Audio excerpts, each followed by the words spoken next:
Hello, on the screen is a summary of what I will go over in this video. Make sure to watch to the end so you don't miss anything. Step 1. First, you'll want to make sure you have both Excel and Power BI installed on your computer. If you don't have them yet, you can download them from Microsoft's website. You'll need a subscription to use Power BI, but Excel might already be on your system if you've used Office before. Step 2. Next, prepare your Excel file by organizing your data into clean tables with headers. Remove any empty rows or columns, and make sure your data is formatted consistently. This will make the import process much smoother and prevent errors later on. Step 3. Now open Power BI Desktop on your computer. Click on Get Data from the Home ribbon, then select Excel as your data source.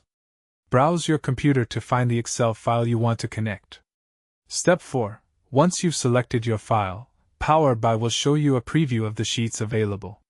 Select the specific sheet or table you want to import, then click Load to bring the data into Power BI.